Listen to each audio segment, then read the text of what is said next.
자, 문나이트 세 번째 시간입니다. 지금까지 반응들은 아주 좋아요. 호의적이에요. 근데 악플은 많이 나시더라고요. 네, 지난 시간에 미국에 대한 미국의 모라토리움설을 얘기를 했는데 미국이 폭삭 망한다는 게 아니라 미국의 국제사회 안에서의 여러 가지 조약과 약속들을 분명히 얘네들이 빵꾸를 낸다라는 점을 경고를 했었고 이것들이 나토 가서도 빵꾸를 내고 EU하고도 빵꾸를 내고 있는데도 불구하고 세세한 모라토리움들이 진행되고 있는 상황을 비판하시는 분들이 계시더라고요. 미국이 폭삭 망할 수 없겠죠. 완전히 아르헨티나나 우리나라가 IMF 겪듯이 망하진 않을 거지만, 즉 미국이 국제사회 또 금융 질서를 교란시킬 수 있는 여러 가지 부도덕한 경제 행위를 할 수 있다는 점을 우리가 알고 대비를 해야 된다는 차원에서 드린 말씀을 굉장히 원론적으로 받아들이시는 것 같아서 서운했고요. 앞으로 우리 문나이트가 신뢰를 얻기 위해서 더더욱 강력한 경제적 예언을 해야겠다라는 생각을 하게 됩니다. 참, 그럴 수 있는 개연성도 있다. 생각은 해둬야 된다. 이게 미국이 망한다. 이거하고는 다른 거잖아요. 그렇죠. 근데 미국은 2차, 3차 산업혁명에는 준비를 많이 했었잖아요. 그렇죠. 그런데 그렇죠. 4차 산업혁명에 대해서는 얼마나 어떻게 준비를 하고 있는가에 대해서는 아직 보여지는 게 없어요. 했을 리가 없죠. 부자가 망하는 이유가 그런 것 때문이에요. 새로운 변화에 대처하지 않아. 왜? 잘 살고 있으니까. 지금이 너무 만족하니까. 네, 그렇지. 네. 그리고 사회적인 그 기본적인 그 복지가 발판이 되어야 되는데, 찌라시님이 말씀하고자 했던 것은, 트럼프 정부가 들어오면서, 제 생각으로는요, 찌라시님이 말씀하고자 하는 것은, 트럼프 정부가 들어오면서 복지라는 복지는 무조건 다 깡그리 무시하고 있던 것도 다 없애는 방향으로 가고 있으니까 그들이 좀 위험하지 않나라는 취재로 말씀하시지 않았나 싶습니다. 네, 맞습니다. 지금의 미국은 4차 혁명, 산업혁명을 준비한다기보다는 마치 30년 전에 베이비부머 세대 이후에 급격한 그 산업 생산이 늘어나던 세대로 돌아가려고 하는 듯한 그런 경제 정책에 목을 메고 있기 때문에 과연 미국의 저런 시도가 세계 경제에 어떠한 영향을 미칠 것인가라는 부분에서 관심을 갖고 지켜봐야 된다는 거. 이걸 다시 한번 말씀드리고 오늘은 기대했던 중국에 관한 멘트를 해보려고 합니다. 찌라시님의 전공. 찌라시의 중국 이야기. 라고 네. 하면서 저까지 들어왔습니다. 네. 사실 이제 얘기를 시작하자면 올 2017년은요. 중국의 정치, 경제, 외교상에 굉장히 중요한 전환점이 되는, 특히 정치적으로 중요한 전환점이 될 수 있는 날입니다. 이게 뭐냐면 2017년 11월에는 앞으로 5년 후에 중국을 이끌어 나갈 차기 지도자를 뽑는 중앙당 대회가 열리죠. 이 중앙당 대회 안에 서열에 따라서 차기의 주석, 부주석, 또 수상 이런 사람들이 이제 일종의 내정 관계에 들어서게 됩니다. 근데 올해 시진핑은 과거에 해왔던 다른 지도자와는 다른 방향의 어떤 권력에 대한 독점 내지는 자기 권력에 대한 어떤 다시 한번 재집권을 노리려고 하는 포석을 깔려는 준비를 하고 있는 거예요. 이게 왜 중요한지 좀 백그라운드를 말씀해 주시는 게 어떨까요? 왜냐하면 그 당 체계 자체가 어려서부터 양성을 하면서 차근차근 올라가서 그 당권을 잡는데, 그러나 지금 시진핑이 하고자 하는 것은 시진핑이 하고자 하는 것은 그동안 이제 약속돼 왔던 집단 지도 체제. 맞습니다. 즉 당과 군권과 그다음에 경제권을 나눠서 지배를 해왔던, 즉 당서기와 군사주석과 경제를 총괄하는 공무원의 총리가 그 권한을 나눴던 것 자체를 통합하려고 하는 시도를 보이고 있고, 매 10년마다 새로운 정권이 탄생할 수 있도록 그 새로운 후계자에게 바톤을 넘기는 이 체제를 이번에 무력화하려는 시도를 준비하고 있는 정황이 보인다는 거죠. 예를 들어서 가장 대표적인 게 칠상팔아라 그래가지고 57살이 넘으면, 그러니까 67살이 넘게 되면 이런 그 주요 요직의 자리에서 물러나줘야 되는 거예요. 차기에 자기가 집권해야 될, 즉 2022년도에 가서 5년 후에 가서 나이가 67이 넘어가게 되면 더 이상 정권의 그 현직을 맡지 않고 물러나게 되는 이런 그 일종의 묵계가 있었던 거죠, 당 안에서. 네. 근데 시진핑의 나이가 2022년이 되면 딱 68살이 됩니다. 그래서 원칙대로 하면 시진핑은 이번까지만 그 국무위원으로서 또는 수상과 서기로서 역할을 하고 은퇴를 해야 되는 거죠. 근데 그 은퇴를 하려는 시도 자체를 뒤로 미루고 있는 거예요.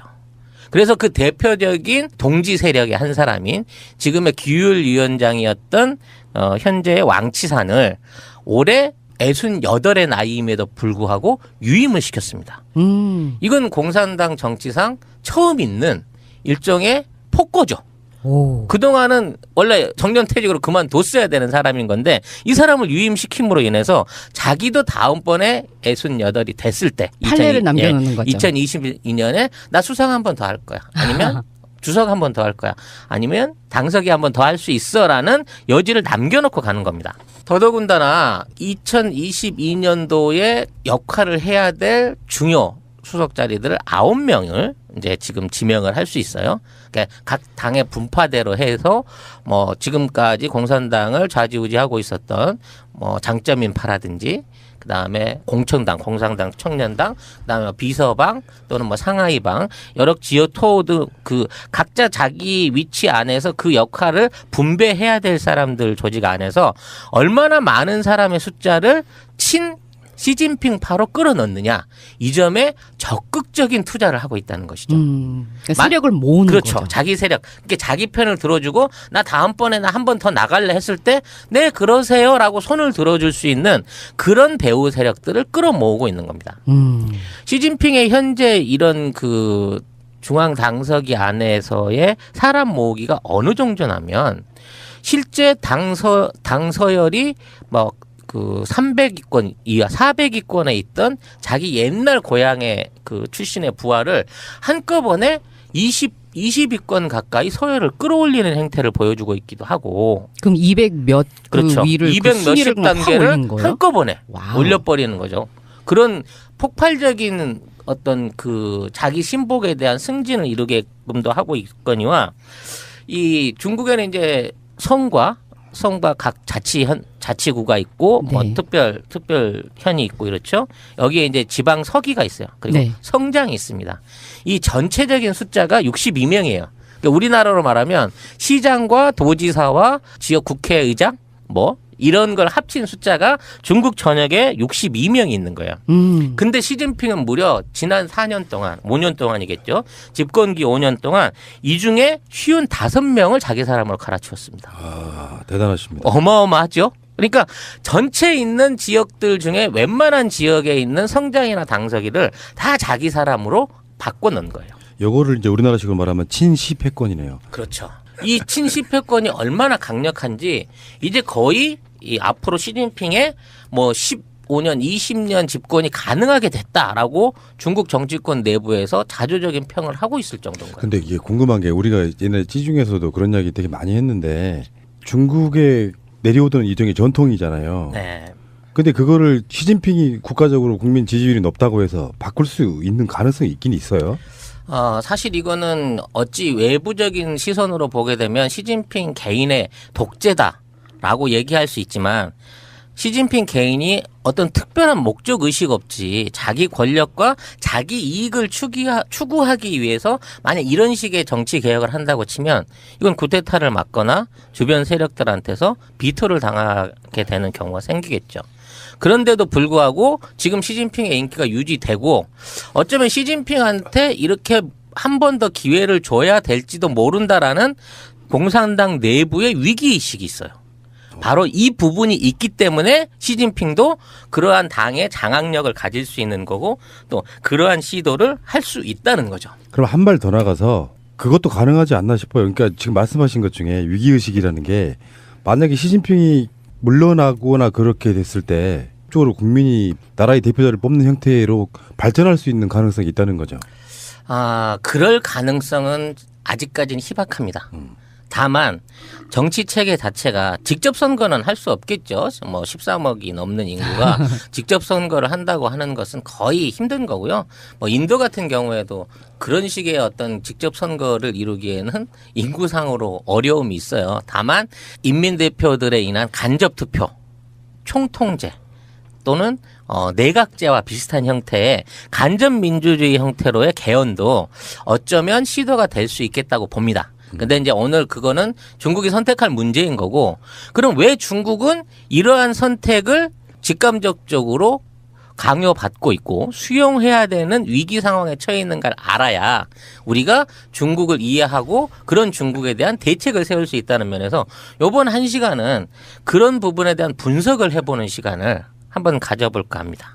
분석하기 전에요. 결론으로 봐서 그리고 난 다음에 분석이 들어가면 어떨까 싶은데요. 네네. 시진핑이 예를 들어서 20년을 더 집권을 잡아요. 네. 그러면 첫째, 중국이 시진핑이 그 집권을 함으로써 얻는 것과 거기에 대한 대한민국이 어떻게 포지셔닝을 하면 좋은가, 우리한테 좋은가. 이거 이제 두 가지식으로 결론을 먼저 내려놓고 나자면 세계 경제와 중국의 경제의 어떤 지속적인 발전 네. 또는 유지를 위해서라도 지금 중국의 경제 계획은 절대적으로 필요합니다. 그 경제 계획을 추진하는 데 있어서의 원동력이 결국은 시진핑의 장기 집권이 되는 거예요. 이게 조금 우리 옛날에 개발 시대에 박정희의 독재 논리와 비슷하긴 하지만 그런 거와 의도가 좀 다를 수 있는 게 박정희는 자기 자신의 일가를 위한 일종의 부정부패 형태로 이런 어떤 정권 영장을 기도해 왔다고 치면 이 지금 시진핑이 해나가려고 하는 경제정책의 계획은 중국 자체의 미래와 발전을 위해서 꼭 필요한 부분의 시스템 개혁이기 때문에 이 부분이 필요하다는 면에서 이게 필요한 거고요. 마찬가지로 이러한 개혁을 통해야만이 세계 경제의 추락, 지금 그 경착륙화돼 있는 또는 저성장에 빠져 있는 세계 경제를 새롭게 일으킬 수 있는 원동력이 발생하게 되는 거고. 아, 그렇군요. 옆에 붙어 있는 대한민국 우리도 그 어떤 조류를 따라서 지금에 있는 불경기와 경제 성장의 어려움을 원만하게 해결할 수 있는 동력을 얻어낼 수 있다는 게 저의 결론인 것이죠. 아, 그럼 이제 우리는 어떻게 준비해야 될 건가를. 네. 네. 그것을 알아봐야 하기 때문에 지금 중국은 어떤 상태인가? 경제적으로 이 부분을 한 지난 20년, 30년을 간단히 정리해서 얘기를 해보려고 합니다. 예, 알겠습니다. 잠시 후에 오겠습니다. 중국은 정말 바로 옆에 있는 나라이기도 하고, 그래서 중국을 아는 것이 어쩌면 우리 외교의 반을 아는 것이다 이렇게 얘기하시는 분도 있고요. 그래서 우리 한중경제연구소 송명훈 소장님이 중요한 역할을 하셔야 됩니다. 아, 정말 제 자신에 대한 어떤 역할론에 대해서 요즘은 정말 자부심도 느끼고 있고 밤잠을 못 자고 있습니다. 그렇죠. 국가와 민족을 위해. 네, 국가와 민족을 위해서 무엇으로 헌신할 수 있을까에 대한 아주 투철한 사명의식으로 오늘 방송을 하게 되네요. 알겠습니다. 시작하십시오. 중국의 시진핑이란 지도자가 등장하기까지 굉장히 많은 그 세대 변화가 있었습니다. 5세대 지도자라고 하는데요.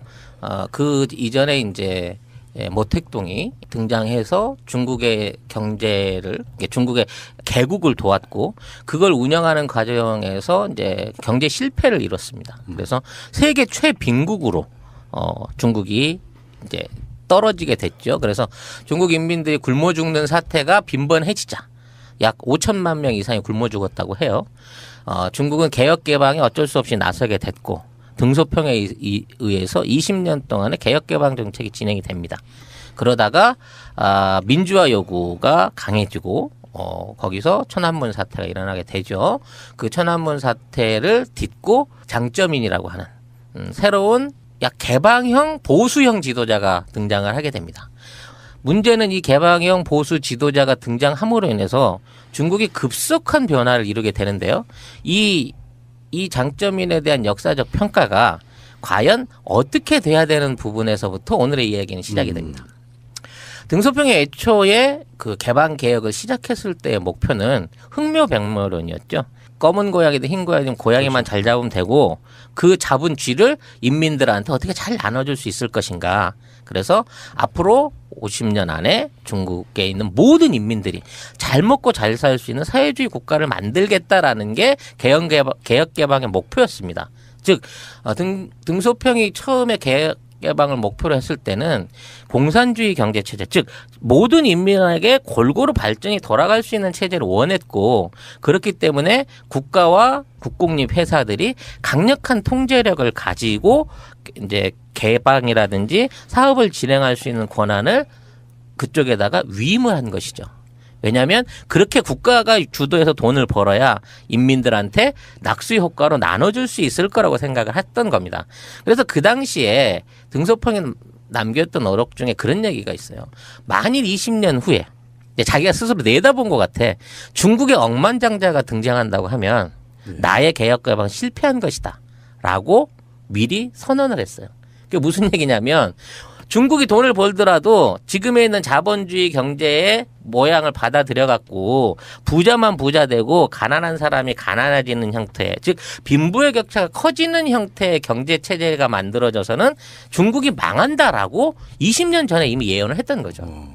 근데 장점인은 이 자기가 쥐고 있는 권력, 그러니까 사실 장점인도 천안문 사태에 의해서 그 사태를 이제 강제 진압하는 과정에서 군권을 먼저 이양을 받았고, 그 후에 당서기를 이양받았던 만큼 준비 없이 갑자기 등장한 지도자였어요. 그렇기 때문에 경제적 부분 안에서의 참모가 부족했죠. 정책이 부족했기 때문에 이 모든 권한들을 나눠 가져버린 겁니다. 즉 무슨 얘기냐면 군권이라든지 권력의 핵심에 있는 사람들에게 대자본을 이용할 수 있고 외국과의 거래를 틀 수 있는 일종의 특혜를 양산함으로 인해서 거대한 공룡 같은 국영기업을 키웠고, 그 국영기업이 발전하는 모든 수혜를 일부 경영자들, 즉 권력의 배후 핵심들이 싹쓸이를 해간 거예요.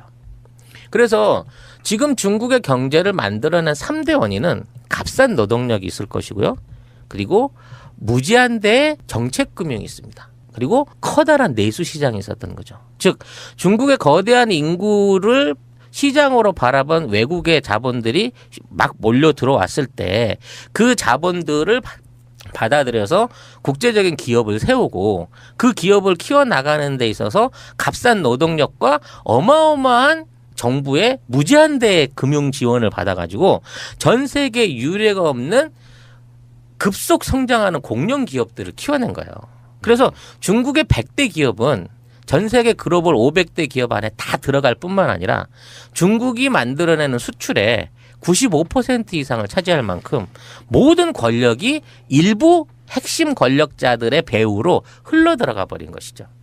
그러니까 그 당시의 장점인 시기에 엄청나게 발전을 하긴 했지만 이게 권력 있고 돈 있는 애들을 배불리는 말 그대로 굉장히 기형적인 형태의 경제 발전이 이루어지고 있었다는 겁니다. 이건 마치 우리나라가 70년대 이후에 매판 자본에 의한 재벌들이 모든 국가의 이익을 독점하던 것과 비슷한 케이스라고 볼 수 있는 거죠. 그래서 이 장점인은 이러한 권력과 금력으로 쌓여진 관계에 의해서 중국의 정치 권력들을 사실상 다 매수했습니다. 그래서 자기 10년을 이제 유지를 시켜야 되니까 자기 10년을 다 헤쳐먹고 남은 10년을 후진타오에게 넘겨줘야만 했을 때도 그 권력들을 정상적으로 승계해주지 않았어요. 그리고 그러한 정상적인 권력을 이제 자기가 독점함으로 인해서 자기 주변에 있는 주변 사람들에 대한 어떤 비호, 그리고 그런 기업들의 성장과 발전을 끊임없이 계속 지원을 했던 겁니다. 이 장점인 시절의 15년의 어떤 중국 경제의 발전은 세계 경제를 완전히 초토화시켰어요. 그게 뭔 얘기냐면 15년 동안 계속해서 공장이 늘고 투자가 늘고 기업에 대한 수출이 늘고 생산량이 늘어나기 시작하는데 이게 아무런 통제나 통계 없이 그냥 무차별하게 막 늘어난 거예요. 철강을 1000만 톤을 내가 만들어서 잘 나가고 있는 철공소가 있으면 바로 옆 동네에 있는 사람들, 야, 철강 잘 되네. 우리도 철공소 하나 차리자. 제철소 하나 차리자. 그러고 차리는 거예요. 이걸 어디다 팔겠다. 어디다 수출을 하겠다. 뭐 어떻게 만들겠다라는 계획은 없는 겁니다. 그냥 내가 결정해서 만들게 하면 국가 자금이 내려오고 노동력이 투입이 되고 외국에 있는 기술들이 들어와가지고 또 하나의 제철소가 만들어지는 거죠. 이렇게 되기 때문에 중국이 되고 싶어서 세계의 공장이 된 게 아니에요. 이렇게 무분별하게 국영기업들이나 대자본들이 기업을 키워가다 보니까 물건이 엄청나게 싸게 만들어질 수밖에 없는 거고, 이 물건들을 자연스럽게 세계 시장에 풀어놓게 되면서 전 세계에 있는 제조업들이 중국의 저가 공세에 무너지면서 다 쓰러져 버린 겁니다. 그렇게 되다 보니 세계의 모든 국가들은 자국 안에 있는 소비재를 비롯한 경공업 제품들의 생산을 포기를 하고 중국제를 사다 쓰는 데 익숙해져 버린 거죠. 또 중국은 거기에 맞춰서 그만한 생산을 계속해내는 과정에 전 세계에서 가장 싼 노동력과 가장 싼 그 마진율에도 불구하고 외수적인 내형을 키워나가는데 집중했던 겁니다. 그렇죠. 2006년도부터 이미 80% 세계 가전을 중국에서 만든 걸 우리가 모두 사용을 하는 그 시점이니까 어마어마한 물건을 그냥 찍어낸 거잖아요. 그렇죠. 이러한 생산이 이루어지다 보니까 그 제품 자체의 수익률을 따져놓고 보면 2%가 안 되는 거예요. 그렇죠. 대부분 15% 이상 손실을 보게 되는 경우가 생기는 겁니다. 그러니까 앞으로 벌고 뒤로 밑가는 거예요. 더군다나 이렇게 해서 쌓아올린 어마어마한 무역 흑자를 어디다 소비할 방법을 못 찾은 거예요. 이게 왜 그러냐면 중국 기업이 돈을 벌게 되면 이제 뭐 제조업을 비롯한 100%의 기업이 있다고 하면 그 모든 수익 중에 2%도 안 되는 금융기업, 즉 돈을 빌려줬던 국책은행이 그 모든 소득의 55%를 다 땡겨갖고 오는 겁니다. 즉 이자로 해가지고 중국의 모든 공기업들이 벌어들인 돈들이 계속해서 국책은행에 가서 쌓이는 거예요. 근데 이 국책은행은 민간하고 거래를 하지 않거든요. 기업들하고만 거래를 하기 때문에 맞습니다. 자, 이 돈을 민간에게 대출을 해주든 이 돈으로 뭐 사업을 해가지고 민수를 일으킬 수 있는, 소비를 지향시킬 수 있는 방향으로 쓸 수가 없는 거예요. 그럼 그렇게 쌓인 돈 갖고 뭐를 했겠어요? 계속 미국 채권을 사들이는 거죠. 그 돈을 어디다 보관할 방법이 없으니까. 그러니까 미국 입장에서는 쟤들 완전히 봄이야. 물건은 싸게 주지, 우리 국채는 비싸게 사주지, 찍으면 찍는 대로 쟤들이 다 사주지. 그러니까 미국 입장에서는 야씨 최고의 호황이다. 우리 이제 니나노야.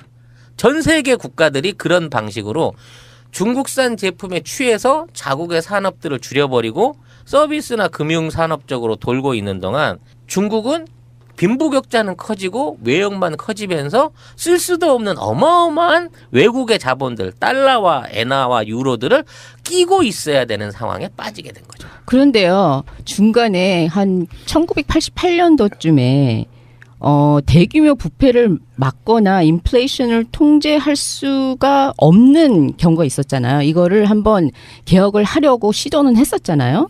정확한 시점이 그 시점입니다. 네. 98년도를 전후해서 2000년대 초반까지 88년. 88년을 네. 비롯해서 2000년대 초반까지 네. 지금의 중국의 산업 구조를 바꿔야 된다. 이 중국 경제 개혁이죠. 경제를 개혁해야 된다는 내부적인 목소리들이 많았는데 맞습니다.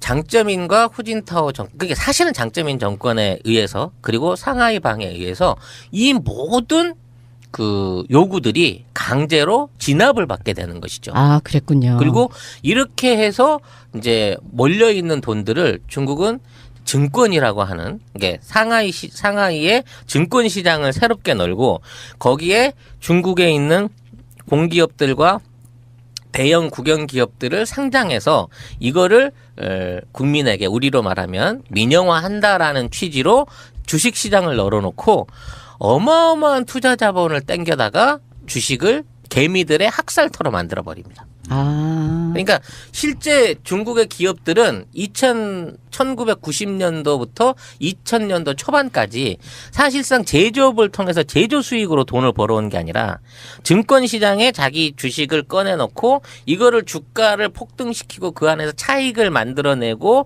주가 조작을 하면서 이득을 만들어냈고 이 돈으로 부동산이나 M&A나 뭐 이런 쪽에다가 다시 재투자를 함으로써 기업 이윤을 만들어내는, 즉 1차의 경제개혁 요구가 무너지게 되자 그 요구를 저지하기 위해서 주식시장을 개방을 했는데, 그 주식시장 개방이 사실상은 중국에 사실은 오래전에 도태돼 버렸어야 될 과잉 생산하고 있는 대기업들의 수명을 연장시켜주는 역할을 하는데 그쳐버렸다는 거죠.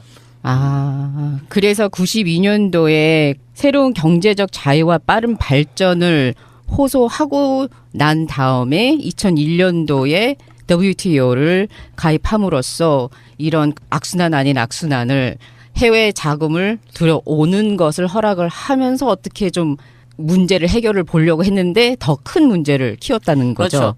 왜냐하면 중국의 부실한 그 금융 시스템, 금융 서비스 시스템 때문에 중국 안에 있는 증권시장 안에서 헤지 펀드들이 엄청나게 많은 돈들을 헤쳐먹고 나갔고, 그 모든 피해들을 사실상 그 개미들이, 일반 국민들이나 소액 투자자들이 다 분담을 해야 되는 상황이 생긴 거고, 그로 인해서 빈부의 격차는 한 번 더 확 벌어지는 계기를 맞이하게 되는 거죠.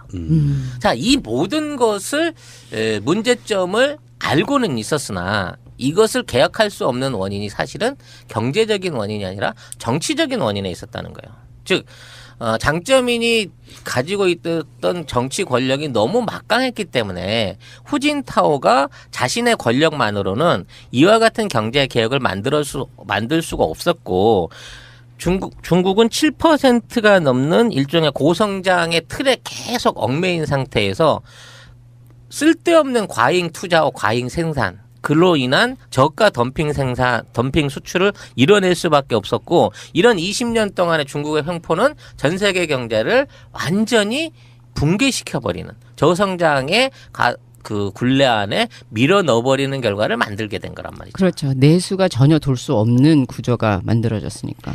그래서 시진핑이 집권을 하게 됐을 때 가장 경제의 화두로 꺼내는 게 신창타입니다. 뉴 노멀, 영어로 하면. 네. 새로운 형태의 경제 체제가 필요하다. 우리는 변화해야 된다는 점을 역설하기 시작한 거예요. 그래서 시진핑이 하려고 시작했던 가장 처음의 정책이 뭐냐면 공급의 개혁입니다. 공급의 개혁. 쉽게 말하면 무한대로 물건을 만들어내는 지금까지의 경제 체계를 완전히 갈아엎어야 된다고 요구를 했던 것이죠. 그게 왜냐하면 이제 2000년대 후반에 들어오면서 중국의 인구 성장률이 꺾이기 시작합니다. 노동 인구가 점점 줄기 시작해요. 그리고 저축률이 떨어지기 시작합니다. 그 다음으로는 성장률이 떨어지기 시작한 거고, 노동 인건비가 이제는 국제적인 경쟁력을 상실하게 되기 때문에 더 이상 제조업만으로는 중국을 끌고 갈 수 없다라고 하는 현실을 강력하게 얘기를 하기 시작한 거죠. 그리고 지금에 있는 공장 중에 최소한 30%를 닫아야 된다라는 현실을 제안하는 겁니다. 그럼 지금에 있는 100대 대기업 중 안에, 뭐 꼭 대기업이라고 할 수는 없지만 규모를, 그 모든 기업들이 연관되어 있는 생산 규모와 어떤 산업 규모를 3분의 1을 줄여야 되는데, 그들이 정치적으로 강력한 그 후원을 받고 있는 입장에서 과연 그걸 수용할 것이냐 이거죠. 내부적으로 엄청난 반발하지 않겠어요? 나 구조조정 안 할래. 나 공장 안 세울래. 나 이 사업 포기 못해. 라고 버티는 세력들이 나타나게 되는 겁니다. 그 대표적인 세력들이 장쩌민 정부에서부터 쭉 권력을 이어내려오던 그동안의 군벌들 또는 상무위원들이 그런 사람이 되는 거죠. 그래서 시진핑은 철저한 철권 통치를 통해 가지고 아주 지속적인 숙청을 시작합니다. 즉 비리를 연고로 해가지고 그 비리와 연관됐던 사람들을 한 명씩 쳐내기 시작한 거예요. 근데 그 비리를 하나 쳐낼 때마다 거대한 국영 기업 또는 거대한 산업에 있는 파벌 하나가, 우리로 말하면 재벌 집단 하나가 막 사라지기 시작하는 거예요. 군벌이었던 장군 하나를 잘라내는데 석유 사업이 한 전체 석유 사업 중에 한 20%를 차지하던 석유방이 사라져 버리는 것처럼 이 군벌들을 쳐내고 정치적인 숙청을 하는 과정 중에 그가 의도했던 공급 측의 개혁이 가능한 상태의 재벌 개혁 또는 기업 개혁, 구조 맞습니다. 조정이 진행이 될 수 있었던 거죠. 그렇죠. 왜냐하면 뉴 노멀이라는 것 자체가 시대 변화에 따라 새롭게 부상하는 표준을 뜻하는 거잖아요. 그래서 새로운 경제의 질서를 만들고자 하는 것 자체고 그렇죠. 이게 그 IT 거품 꺼진 이후 2003년도에 그 로저 맥님이 그러니까 로저 맥나미가 처음 사용을 오남이 오빠 같은 줄 알았어. 그러니까는 이분이 그 미국 벤처 투자가이시잖아요. 그렇죠. 네, 그래가지고 미래 세계의 위험 증가는 동시에 더 많은 기회를 창출이라고 예측을 하면서 이 용어를 그 유통을 시킨 거잖아요. 50대 50 또는 55% 이상을 차지하는 제조업 비중에서 10% 이상을 없애고 그걸 서비스업으로 전환한다. 그걸 무려 4, 5년 기간 안에 이뤄낸다고 하는 거는 이건 사실 어마어마한 엄청난 그 규모의 변화입니다. 어마어마하죠. 무려 노동 인구의 약 5%에 가까운 1억 명 이상의 사람들을 잘랐다가 새 직장을 구해줘야 되는 얘기인 거예요. 기존에 새롭게 1,000만 명씩 생겨나는 구인자를 빼고. 그러니까 엄청나게 많은 일자리가 필요한 거예요. 그동안 공장에 다니면서 이유 없이 철공소에 근무했거나 조선소에 근무했거나 화학공장에 근무했던 사람들 매년 2천만 명, 3천만 명에게 새로운 일자리를 만들어줘야만 이게 가능한 산업적인 변화였다는 거죠. 다른 나라는 이런 시도를 할 수가 없기 때문에 맞습니다. 대부분 뉴노멀의 가치는 알고 있었지만 그걸 성공적으로 바꿔내는데 실패했어요. 그렇죠. 예를 들어서 뭐 1930년도의 대공황 이후 정부의 역할이 확대되었던 게 사례가 있고 80년대 그 이후 규제 완화된 그 IT 기술, 그게 보통 그 학술에서는 뉴노멀 사례로 그 짚이는데요. 그때는 정말 인구가 이 정도도 아니었고 정말 단기간에 이런 어마어마한 그 시프트를 만드는 이 사례는 없었죠. 그래서 처음에 이제 신창타이 그러니까 뉴노멀을 들고 나온 중국이 꺼내놓은 하드가 2012년도에 인터넷 프레스였단 말이에요. 그러니까 인터넷 IT를 기준으로 한 인터넷 사업으로 그만한 시장과 일자리를 만들어내겠다고 선언을 한 거예요. 근데 인터넷 사업이라고 하는 게 아무나 쉽게 시작할 수 있는 게 아닌데 그렇죠. 과연 이런 게 가능한가? 누구도 세계 어느 나라도 중국의 이와 같은 시도에 대해서 가능성 있게 이걸 보질 않았어요. 근데 막상 이렇게 시작한 인터넷 그 플러스 사업, 쉽게 말하면 IT 산업이죠. 근데 우리랑 달랐던 게 뭐냐면 모바일을 기본으로 했기 때문에 기본적으로 유선 인터넷이 주류를 이루고 있던 다른 나라에 비해서 크게 소비적인 추가 투자에 대한 부분이 많이 필요가 없었고, 자, 이런 그 인터넷을 통한 이제 물건에 대한 쇼핑, 그다음에 배송, 그리고 이와 연관되어 있는 각종 서비스 산업들이 본격화되는 속도가 엄청나게 빨랐다는 거예요. 이게 그만큼 빠른 어떤 그러니까 휴대폰의 어떤 공급, 그 다음에 어떤 휴대폰 기술의 개발이 따라왔기 때문에도 가능한 것이지만 새로운 그 소비 시장을 만들어내는 이 인터넷의 시장이 매년 40% 이상 성장을 했고 게임이라든지 IT와 관련된 사업들은 70% 가까운 성장을 보이면서 엄청난 부를 일으킬 수 있는 황금 시장을 이제 열었던 것이죠. 그리고 여기에 또 하나의 그 중요한 역할을 했던 게 공유 경제라고 하는 또 새로운 아이템이었던 거예요. 이거는 공산주의 경제였기 때문에 이게 가능했을 걸로 보이지만 모든 종류의 자산을 기본적으로 공유할 수 있는 시스템에 중국의 모든 국민들이 쉽게 접근하고 사업을 시작하는 거예요. 처음에는 차를 빌려서 공유하기 시작했고요. 그 다음은 집을 빌려서 공유하기 시작했고, 그 다음은 노동을 빌려서 공유하기 시작했고, 그 다음은 모든 종류의 금융거래와 자산들까지도 완벽하게 이 공유 경제 안에 흘러 들어온 것이죠. 이게 불과 4년 만에 이루어졌다는 거예요. 그래서 이게 이제 어느 정도까지 영향력이 있었냐면 우버 택시라고 불리는 쉽게 말하면 개인이 자가용 택시 영업을 하는 회사 차렸단 말이에요. 그렇죠. 그래서 이게 본격 사업이 시작되면서 전 세계에 있는 많은 자본들이 들어와서 여기에 중국 시장을 먹기 위해서 투자가 됐었지만 중국에 있는 토종업체가 젊은 청년이 창업한 디지출싱이라고 하는 우리로 말하면 벤처 기업이 중국 전역 시장을 다 먹어버리고 미국의 거대 회사였던 우버마저도 못하는 채 중국 시장을 독점을 하게 돼요.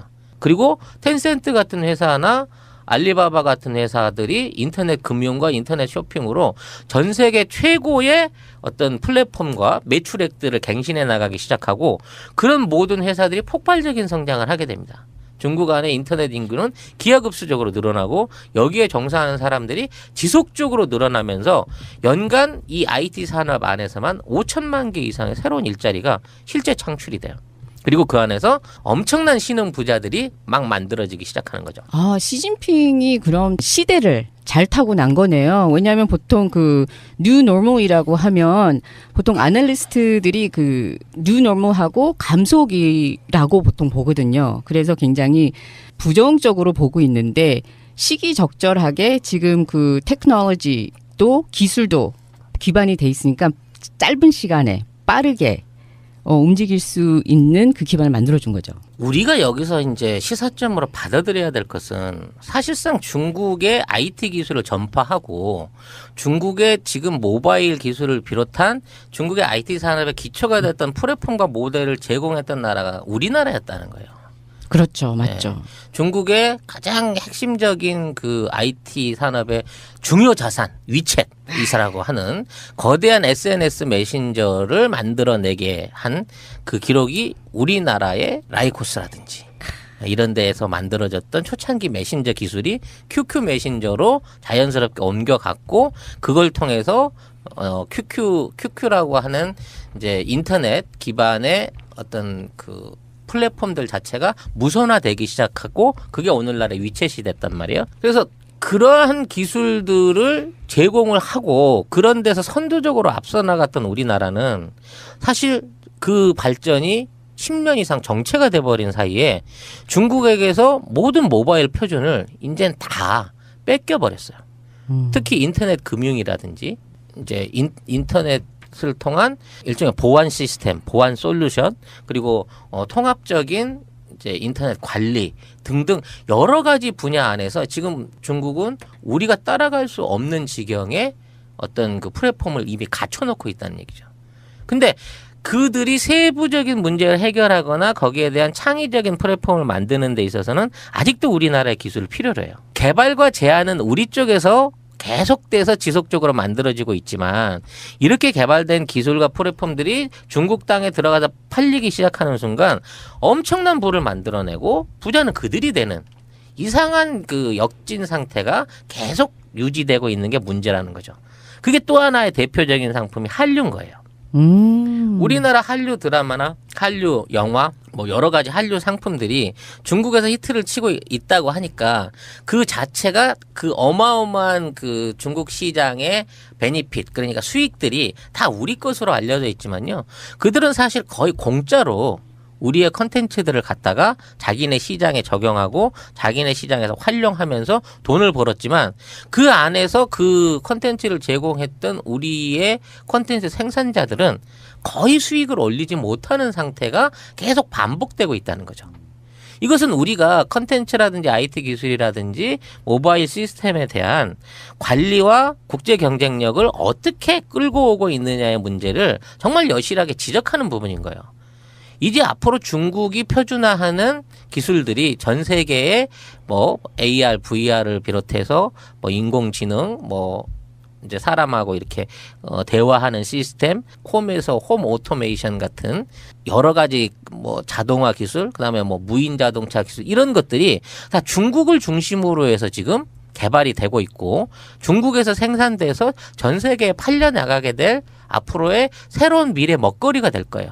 근데 그 안에서 우리가 지금 4차 산업을 논하면서 우리도 그쪽에 대비해야 된다고 하고 있지만 그럴 만한 시스템도 적용할 수 있는 뭐 상거래상의 통합도 다 해결을 못 하고 있는 거예요. 우리는 그 오래된 그 내부 보안 프로그램에 관한 부분도 또 은행과 은행과의 전산 통합 과정들도 각자 이기주의에 의해서 또는 정부의 무관심으로 인해서 아직까지 실패하고 있는 상황인 거고 어떠한 대기업이나 중소기업도 그러한 시스템을 개발해서 세계 시장에 적용해 보려고 하는 시도 자체를 못 하고 있는 거예요. 지원이 없어서. 그럼 우리는 어떻게 포지셔닝을 하면 지금 이 기반을 넘는다고 해야 되나? 아니면 이 기반에 잘 타고 경쟁력을 얻는 건가요? 전면적인 시장 개방이 필요해요. 자, 너하고 나하고 똑같이 시장을 창고로 활짝 열고 너랑 나랑 서로 같이 벌어서 나눠 먹자라고 했을 때 우리가 우리 곳간에서 나갈 수 있는 자산하고 우리가 저쪽 곳간에서 꺼내 먹을 수 있는 자산하고의 차이는 엄청나게 커요. 그럼에도 불구하고 우리의 대기업이나 뭐 여러 가지 컨텐츠에 대한 어떤 우월함을 갖고 있다고 하는 사람들은 야 그거 곳간 내주면 걔들이 우리 곡감 다 빼먹잖아라고 생각을 하는 아직 전 근대적인 방식의 개방에 대한 소극적인 그런 태도들이 결국은 나중에 그들이 우리 기술을 카피하고 베끼고 연구하고 또 거대 자본을 투입해갖고 우리를 오히려 잡아먹어버리는 형태를 만들고 있다는 거예요. 그러니까 좀 더 우리가 대륙 진출을 위한 또는 중국과 전 세계를 전제로 한 어떤 새로운 무역과 IT와 제품 개발이 이루어질 수 있는 이런 교류 체계를 미리 만들어야 된다는 거죠. 그래서 그러한 개방이 있기 위해서는 우리 소기업이나 중소기업이 보증 없이 중국의 대기업하고 거대 자본하고 맞붙으면 100% 잡아먹히니까 정부와 어떤 행정적인 절차가 그 점을 계약을 보증하고 수익을 보장해 줄 수 있는 형태의 아주 조그만 기본 보장만 같이 해주면서 요거를 발전시켜 나간다고 하면 우리 안에서 만들어지는 기술이 중국 안에서 훨씬 더 크게 팔릴 수 있는 여건이 된다는 겁니다. 요거를 통상적인 문제와 정치적인 문제, 외교적인 문제 안에서 시도를 해줘야 된다는 거예요. 단편적인 예로 우리나라에서 모바일 게임이나 인터넷 게임을 만들잖아요. 그러면 국내 시장 기껏해봐야 100억도 안 된단 말입니다. 근데 이거를 중국에 가서 퍼블리싱을 하면 3천억, 4천억 가까운 매출을 올릴 수가 있어요.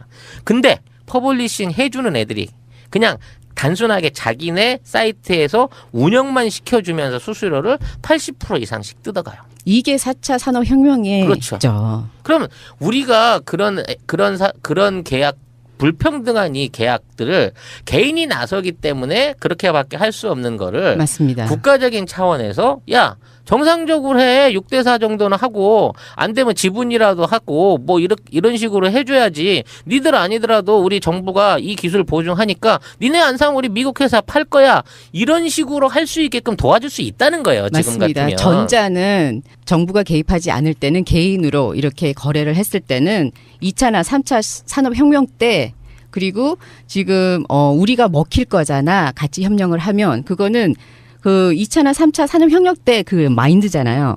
그래서 우리가 의식과 생각의 전환을 조금만 하다 보면 더 큰 블루오션이 지금 기다리고 있는데. 그렇죠. 이제 앞으로 AR, VR을 비롯한 엄청나게 많은 새로운 콘텐츠, 뭐 입체 그 홀로그램을 비롯해서 여러 가지 새로운 기술과 콘텐츠들을 필요로 하고 있고 이러한 창의적인 콘텐츠를 만들어내는데 가장 빠른 적응력을 보이는 게 대한민국의 어떤 기술자고 우리의 민족성이라고 보면 앞으로 중국이 발전하는 데 따라 중국이 제조업을 하겠다. 지금처럼 계속 철강 산업하고 조선업을 하고 자동차를 만들어 파는 게 목표라고 하면 우린 중국을 영원히 따라잡을 수 없을 거예요. 인구가 그렇게 많은데. 근데 중국이 앞으로 4차 혁명에 입각한 새로운 아이디어와 새로운 정보를 필요로 하고 새로운 콘텐츠에 대한 욕구를 가진다고 하면 콘텐츠는 국경이 없는 거거든요. 맞습니다. 우리의 자체적인 콘텐츠와 문화적 자산 창의력이 충분히 상품성을 띌 수 있고 이 상품이 중국이라고 하는 베이스를 통해서 세계로 커나갈 수 있는 어떤 역동적인 우리의 일종의 인큐베이터가 될 수 있다는 점을 정책적으로 만들어줘야 된다는 얘기예요. 그렇죠. 애초에 그 2010년 초반에 시진핑이 국내 와서 모 대학에서 강의를 했었을 때, 자, 한국 안에서 아이디어와 어떤 그 창업의 의지를 가진 대학생들은 중국에 오너라. 우리가 모든 지원을 내국인과 똑같이 해줄게. 오히려 니네들이 뭐 장학금이라든지 숙소 제공이라 이런 거 더 할애해서 줄 테니 자 부족한 우리의 콘텐츠를 늘리기 위해서 한국에서 중국으로 들어오너라라는 제안을 했었어요. 이게 실제 있었던 강연 내용입니다. 근데 우리는 창조 경제를 한다고 해놓고 그런 제안에 발맞춘 어떠한 지원책이라든지 그런 부분에 대한 어떤 그 인큐베이팅을 아예 하지 않았어요. 그렇죠. 의식 자체가 네. 없었으니까. 그냥 중동에 가서 간호사를 하라든지 아르헨티나에 가갖고 IT 산업을 하라고 권했죠. 우리의 정부는. 매우 3차적인 생각. 왜냐하면 그런 부분에 대한 어떠한 제안이라든지 그 방식이라든지 전문성을 전혀 갖추지 못한 상태였고 그렇죠. 그동안 40조 원 가까이 투자했다고 하는 창조경제 사업에 대한 투자는 사실 아무런 창조경제센터라고 하는 센터만 전국에 지어서 쓰이지도 않는 건물만 몇 개 남겼을 뿐이지 40조 원 가까운 돈을 4대강에 처발랐던 것과 같은 돈을 지난 4년 동안 없애고 또 그와 연관될 수 있는 어떠한 산업적인 비전도 제시하지 못한 채 정체해버렸다는 점에서 이게 참 가슴 아픈 부분이라는 거죠. 너무 아프죠. 2010년도에 시진핑은 벌써 이미 머리로 두뇌로 개발을 하고 경쟁을 하자라고 말을 했었는데 우리는 그때도 몸으로 그냥 몸빵을 해야지만이 우린 살아남을 수 있다라는 그 생각에 막혀 있었던 거죠. 우리는 그 정부라는 뜻으로. 그래서 이제 오늘의 화두를 꺼내놓고 보면 자 시진핑이 지금 자기도 아마 깜짝 놀랄 거예요. 왜냐하면 일반적으로 뭐 그 인터넷 시장 규모가 40% 성장한다, 게임 산업 규모가 70%씩 성장한다. 이거는요 했으니까 했다 그러는 거지. 이거 어떻게 해서 이루어졌는지도 잘 몰라요. 근데 거기에 국가가 집중을 하고 국민들이 또는 젊은 사업자들이 야 그쪽에 니들이 투자하면 무제한 대로 도와줄게. 망해도 괜찮아. 시스템 다 대주고 사무실 다 대주고 창업비 다 대주고 할 수 있는 만큼 여건을 해서 니들이 키워봐라고 키워보니 그 젊은 세대들 또는 그거와 연관돼 있던 사업에 대한 참여자들이 꾸준하게 늘어났고 그 기득권자들의 저항에도 불구하고 순차적으로 지금 뉴노멀에 의한 지식사회로서의 서비스 산업으로서의 중국 경제의 변화가 가시적인 성과를 이루고 있다는 거예요. 자, 근데 여기에서 아직까지 남아있는 세력들이 과거에 아까 얘기했던 굴뚝 공장과 재래식 그 산업 쪽에 아직도 매몰되어 있는 그 자본가들은 지금의 시진핑 정부에 대해서 아직도 정상적인 협조를 하지 않고 구조 개혁에 대한 어떤 고삐를 최대한 저항하려고 하는 모습을 보이고 있다는 거죠. 그래서 올 전당대회 안에서 지금에 있는 시진핑 정권의 어떤 안정적인 재창출 또는 정권 영장의 시도가 실패하게 된다고 하면 지금 남아있는 장점이나 후진타오의 과거 세력들이 다시 정권을 잡게 됐을 때 이마만큼 준비해왔던 중국의 경제의 새로운 변화가 완전히 다른 형태로 무너져 버릴지 모른다는 부분에서 앞으로 중국 경제에 걱정스러운 부분이 있다는 거죠. 그래서 정치적으로 시진핑이 지금 하고 있는 결단을 지금의 중국의 발전과 개혁을 주도하고 가고 있는 세력들은 여기서 운전자를 바꿔 태울 수 없다.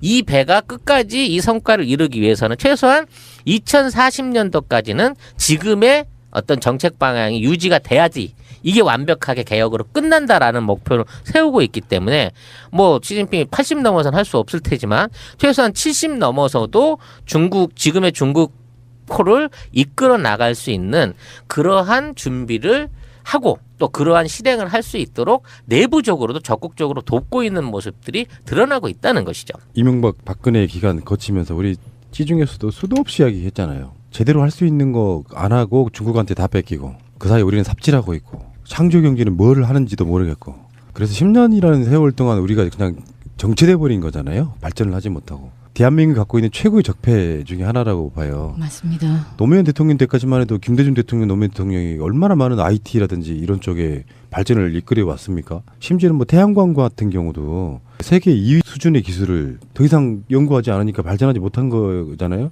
그런 면에서 문재인 대통령이 시진핑 정권과 어떤 식의 외교를 이끌어내고 4차 산업이나 IT 같은 것들을 어떤 식으로 중국과 이렇게 사실은 이것도 나는 중국과의 협치라고 보는 사람이거든요. 그렇죠. 예. 그렇죠. 중국하고 예를 들어 제조업이나 화학공업이나 조선업 자동차 산업에서 뭔가 협력 경제를 이뤄낸다고 하면 이건 미친 짓이에요.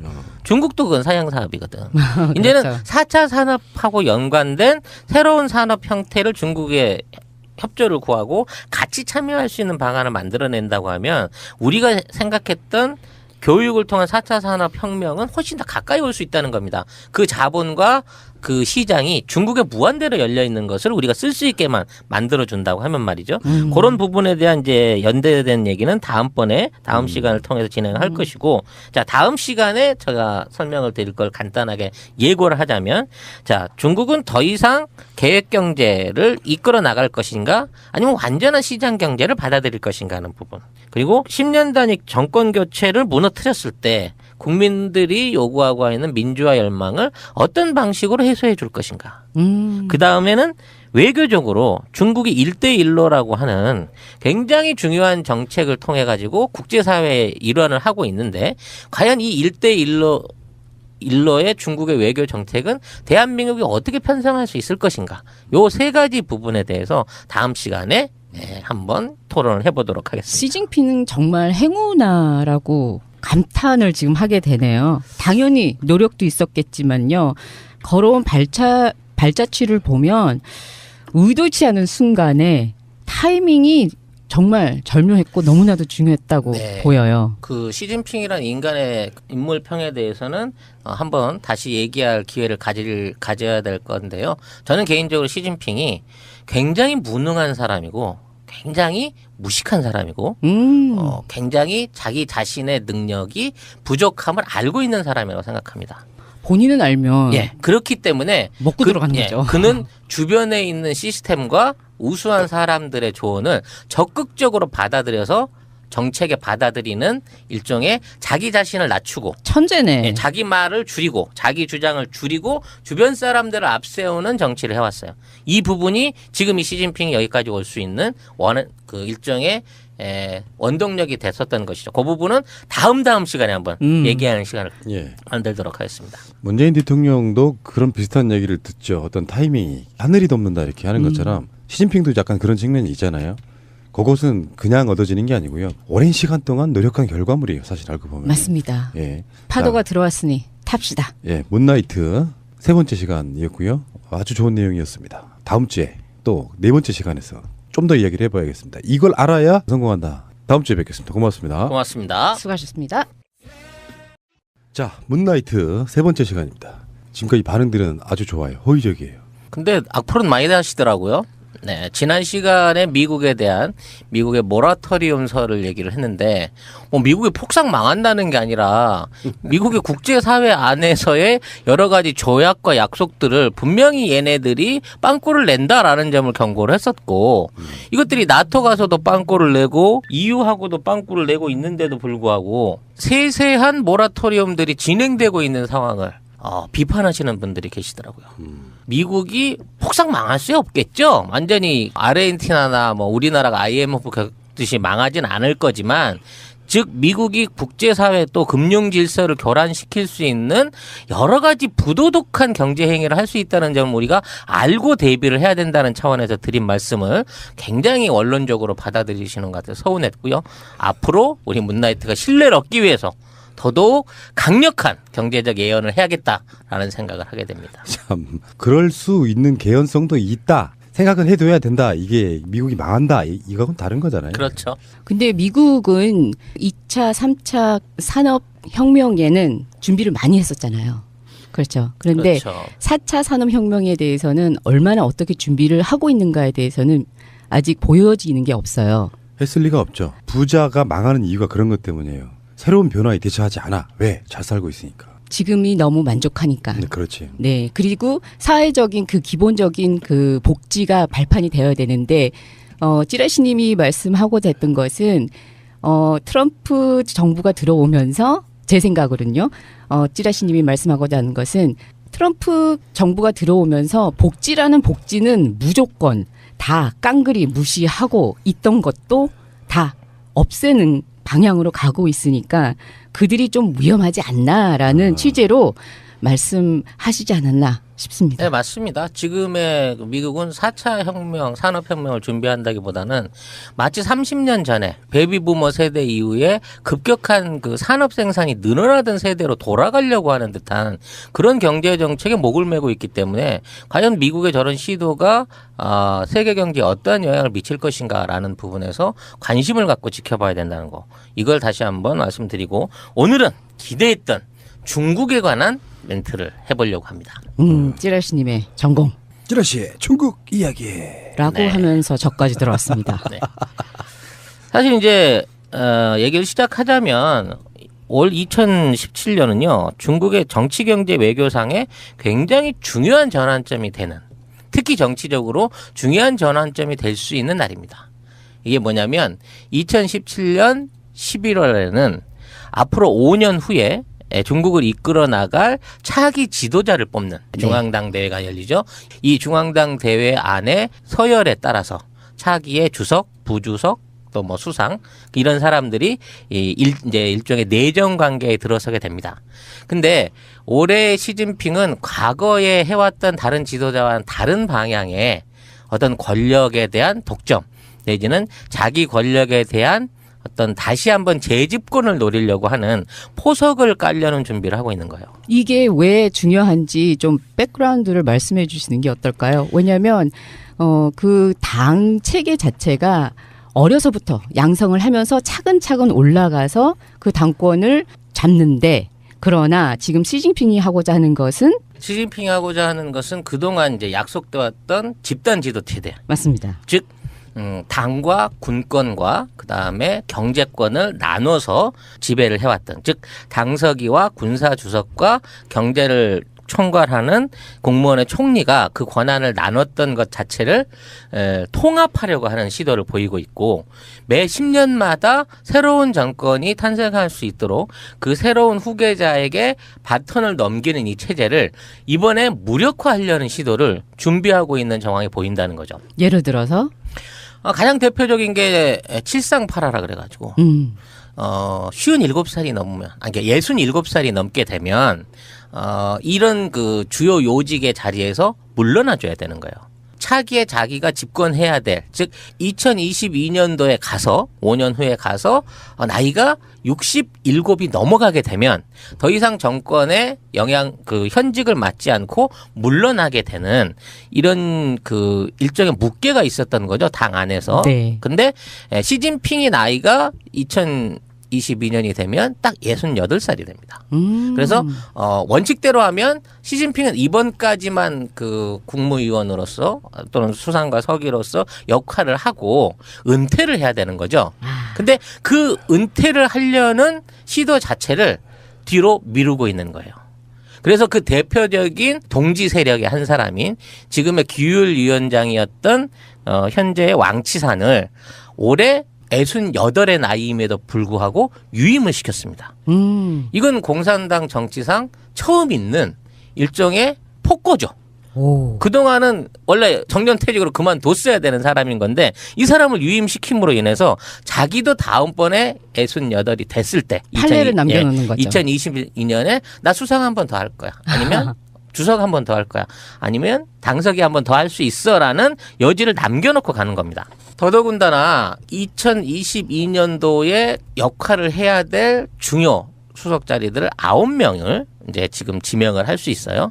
그러니까 각 당의 분파대로 해서 뭐 지금까지 공산당을 좌지우지하고 있었던 뭐 장점인파라든지 그다음에 공천당, 공산당, 청년당, 그다음에 비서방 또는 뭐 상하이방 여러 지오토 등 그 각자 자기 위치 안에서 그 역할을 분배해야 될 사람들 조직 안에서 얼마나 많은 사람의 숫자를 시진핑파로 끌어넣느냐, 이 점에 적극적인 투자를 하고 있다는 것이죠. 그러니까 세력을 모으는 그렇죠. 거죠. 자기 세력. 그러니까 자기 편을 들어주고 나 다음번에 나 한 번 더 나갈래 했을 때 네 그러세요라고 손을 들어줄 수 있는 그런 배후 세력들을 끌어모으고 있는 겁니다.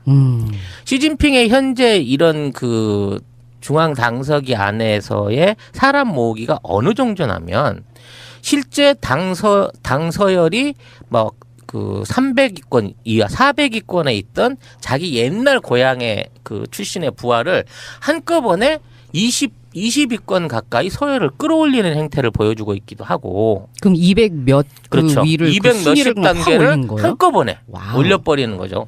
그런 폭발적인 어떤 그 자기 신복에 대한 승진을 이루게끔도 하고 있거니와 이 중국에는 이제 성과 각 자치구가 있고 네. 뭐 특별현이 있고 이렇죠.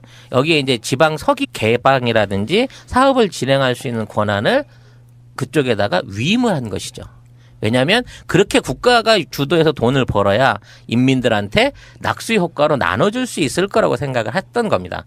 그래서 그 당시에 등소평에 남겼던 어록 중에 그런 얘기가 있어요. 만일 20년 후에 자기가 스스로 내다본 것 같아. 중국의 억만장자가 등장한다고 하면 나의 개혁 개방은 실패한 것이다 라고 미리 선언을 했어요.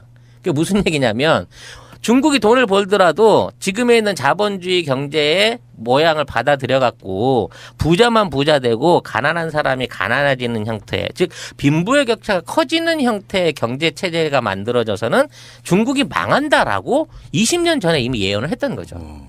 근데 장점인은 이 자기가 쥐고 있는 권력, 그러니까 사실 장점인도 천안문 사태에 의해서 그 사태를 이제 강제 진압하는 과정에서 군권을 먼저 이양을 받았고 그 후에 당서기를 이양받았던 만큼 준비 없이 갑자기 등장한 지도자였어요. 그렇기 때문에 경제적 부분 안에서의 참모가 부족했죠. 정책이 부족했기 때문에 이 모든 권한들을 나눠 가져버린 겁니다. 즉 무슨 얘기냐면 군권이라든지 권력의 핵심에 있는 사람들에게 대자본을 이용할 수 있고 외국과의 거래를 틀 수 있는 일종의 특혜를 양산함으로 인해서 거대한 공룡 같은 국영기업을 키웠고 그 국영기업이 발전하는 모든 수혜를 일부 경영자들, 즉 권력의 배후 핵심들이 싹쓸이를 해간 거예요. 그래서 지금 중국의 경제를 만들어낸 3대 원인은 값싼 노동력이 있을 것이고요.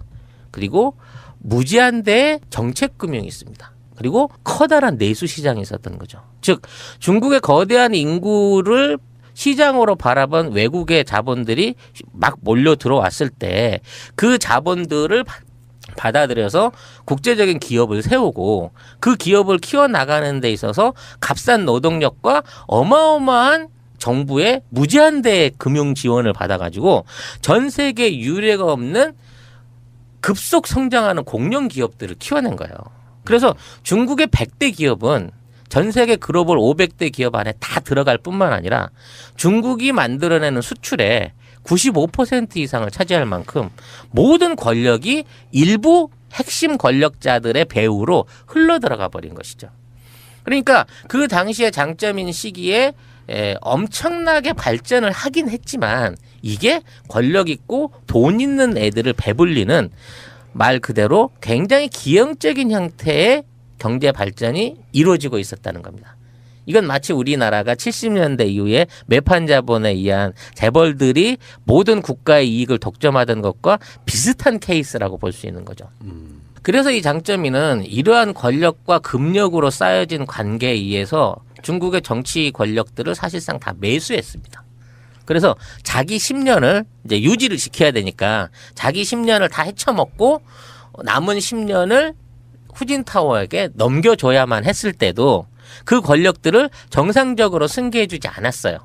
그리고 그러한 정상적인 권력을 이제 자기가 독점함으로 인해서 자기 주변에 있는 주변 사람들에 대한 어떤 비호 그리고 그런 기업들의 성장과 발전을 가 있어요. 그리고 네. 성장이 있습니다. 이 전체적인 숫자가 62명이에요. 그러니까 우리나라로 말하면 시장과 도지사와 지역 국회의장 뭐 이런 걸 합친 숫자가 중국 전역에 62명이 있는 거예요. 근데 시진핑은 무려 지난 4년 동안, 5년 동안이겠죠. 집권기 5년 동안 이 중에 55명을 자기 사람으로 갈아치웠습니다. 아, 대단하십니다. 어마어마하죠. 그러니까 전체 있는 지역들 중에 웬만한 지역에 있는 성장이나 당서기를 다 자기 사람으로 바꿔놓은 거예요. 요거를 이제 우리나라식으로 말하면 친시패권이네요. 그렇죠. 이 친시패권이 얼마나 강력한지 이제 거의 이 앞으로 시진핑의 뭐 15년, 20년 집권이 가능하게 됐다라고 중국 정치권 내부에서 자조적인 평을 하고 있을 정도인 거예요. 근데 이게 궁금한 게 우리가 옛날에 찌중에서도 그런 이야기 되게 많이 했는데 중국에 내려오던 이정이 전통이잖아요. 네. 근데 그거를 시진핑이 국가적으로 국민 지지율이 높다고 해서 바꿀 수 있는 가능성이 있긴 있어요. 사실 이거는 어찌 외부적인 시선으로 보게 되면 시진핑 개인의 독재다라고 얘기할 수 있지만 시진핑 개인이 어떤 특별한 목적 의식 없이 자기 권력과 자기 이익을 추구하기 위해서 만약 이런 식의 정치 개혁을 한다고 치면 이건 쿠데타를 막거나 주변 세력들한테서 비토를 당하게 되는 경우가 생기겠죠. 그런데도 불구하고 지금 시진핑의 인기가 유지되고 어쩌면 시진핑한테 이렇게 한 번 더 기회를 줘야 될지도 모른다라는 공산당 내부의 위기의식이 있어요.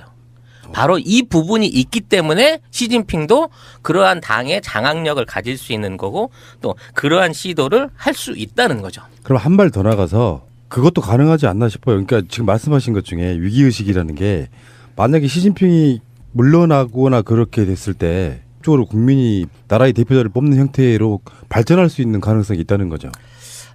그럴 가능성은 아직까지는 희박합니다. 다만 정치 체계 자체가 직접 선거는 할 수 없겠죠. 뭐 13억이 넘는 인구가 직접 선거를 한다고 하는 것은 거의 힘든 거고요. 뭐 인도 같은 경우에도 그런 식의 어떤 직접 선거를 이루기에는 인구상으로 어려움이 있어요. 다만 인민 대표들에 인한 간접 투표, 총통제 또는 내각제와 비슷한 형태의 간접 민주주의 형태로의 개헌도 어쩌면 시도가 될 수 있겠다고 봅니다. 근데 이제 오늘 그거는 중국이 선택할 문제인 거고, 그럼 왜 중국은 이러한 선택을 직감적으로 강요받고 있고 수용해야 되는 위기 상황에 처해 있는가를 알아야 우리가 중국을 이해하고 그런 중국에 대한 대책을 세울 수 있다는 면에서 이번 1시간은 그런 부분에 대한 분석을 해보는 시간을 한번 가져볼까 합니다.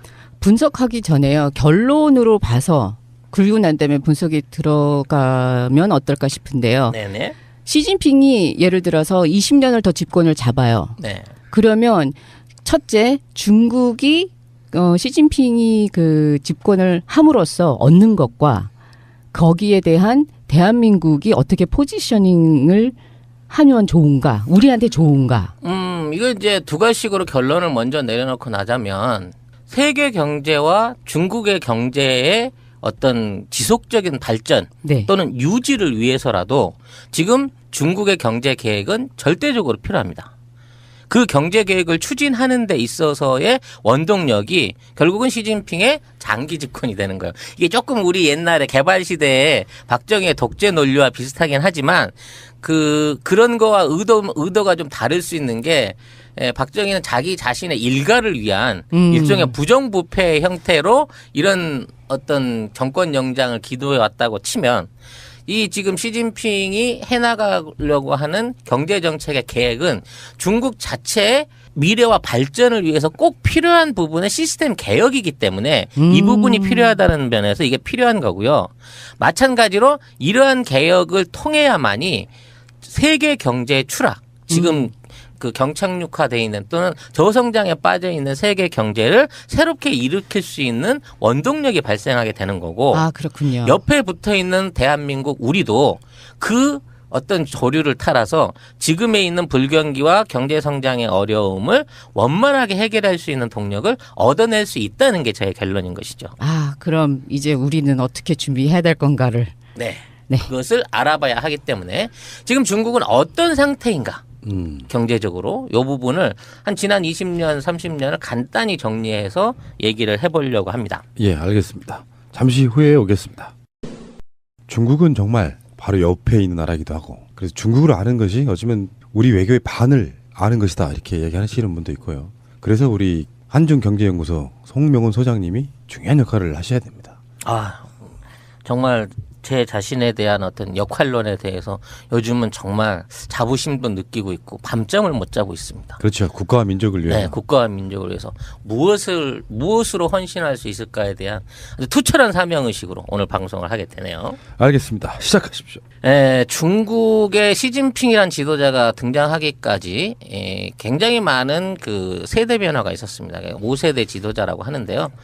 그 이전에 이제 모택동이 등장해서 중국의 경제를, 중국의 개국을 도왔고 그걸 운영하는 과정에서 이제 경제 실패를 이뤘습니다. 그래서 세계 최빈국으로 중국이 이제 떨어지게 됐죠. 그래서 중국 인민들이 굶어 죽는 사태가 빈번해지자 약 5천만 명 이상이 굶어 죽었다고 해요. 중국은 개혁 개방에 어쩔 수 없이 나서게 됐고 등소평에 의해서 20년 동안의 개혁 개방 정책이 진행이 됩니다. 그러다가 민주화 요구가 강해지고 거기서 천안문 사태가 일어나게 되죠. 그 천안문 사태를 딛고 장쩌민이라고 하는 새로운 약 개방형 보수형 지도자가 등장을 하게 됩니다. 문제는 이 개방형 보수 지도자가 등장함으로 인해서 중국이 급속한 변화를 이루게 되는데요. 이 장쩌민에 대한 역사적 평가가 과연 어떻게 돼야 되는 부분에서부터 오늘의 이야기는 시작이 됩니다. 등소평이 애초에 그 개방 개혁을 시작했을 때의 목표는 흥묘백모론이었죠. 검은 고양이든 흰 고양이든 고양이만 잘 잡으면 되고 그 잡은 쥐를 인민들한테 어떻게 잘 나눠줄 수 있을 것인가. 그래서 앞으로 50년 안에 중국에 있는 모든 인민들이 잘 먹고 잘 살 수 있는 사회주의 국가를 만들겠다라는 게 개혁 개방의 목표였습니다. 즉 등소평이 처음에 개혁 개방을 목표로 했을 때는 공산주의 경제 체제, 즉 모든 인민에게 골고루 발전이 돌아갈 수 있는 체제를 원했고 그렇기 때문에 국가와 국공립 회사들이 강력한 통제력을 가지고 이제